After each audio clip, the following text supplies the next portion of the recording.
umaga po. Dumating na si Pangulong Arroyo sa Templo Sentral ng Iglesia ni Cristo para sa libing ng kanilang Executive Minister na si Ka Erdy Manalo. May flash report si Joseph Morong mula sa Quezon City. Joseph?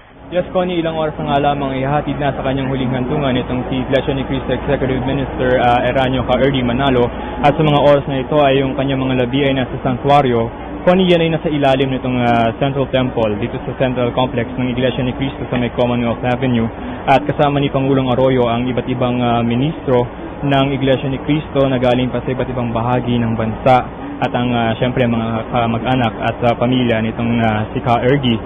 Connie, alas 12 ng tanghali ililipat mula dyan sa santuario si Ka Erdy papunta naman dun sa tabernakulo na nasa loob ng compound pa rin ng Iglesia ni Cristo dito sa Commonwealth Avenue.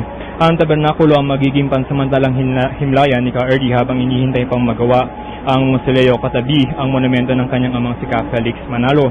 Ang tabernakulo ay nasa loob ng Central Complex ng Iglesia. Kulay puti ito at may nakapatong na mga puting bulaklak. Sa paglalaro mamaya ay mapapaligiran ng mga labi ni Ka Erdy ng mga mahal niya sa buhay at opisyal ng INC. Ayon sa pamunuan ng Iglesia ni Cristo, simple ang magiging paghahatid sa huling hantungan kay Ka Erdy. Wala raw itong masyadong seremonya tulad ng ginagawa sa mga Katoliko at mga Protestante. Bukod dyan ay wala ng ibang impormasyon na ibinigay itong INC tungkol sa mangyayaring libing mamayang alas 12 ng tanghali.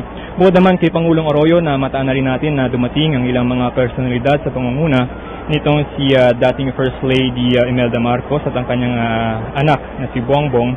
Nandito rin si dating Pangulong Joseph Estrada, kasama niyang dumating si Jinggoy, si Senador Jinggoy at ang kanyang asawang si dating Senador Loy Ejercito Estrada. Dumating din si Senador Loren Legarda at ang dating presidential na si Mar Rojas. Sa mga oras na ito, Connie, ay punong-puno ng mga miyembro ng Iglesia ni Cristo itong kahabaan ng Commonwealth Avenue. Yung Commonwealth Avenue na papunta doon sa Memorial Circle ay hindi na yan nadadaanan ng mga sasakyan dahil nandito na yung mga miyembro ng Iglesia ni Cristo. At yung kabilang lane naman ay ginawang 2 lanes at doon yung papuntang Bulacan. Sa mga oras na ito ay hindi alintana ng mga miyembro, Connie, yung malakas na pagbuhos ng ulan paminsan-minsan, yung pagbugsog-bugsog pagdating ng ulan dito sa Commonwealth. Masilayan lamang sa huling sandali ang kanilang leader na si Ka Erdy Manalo. Connie?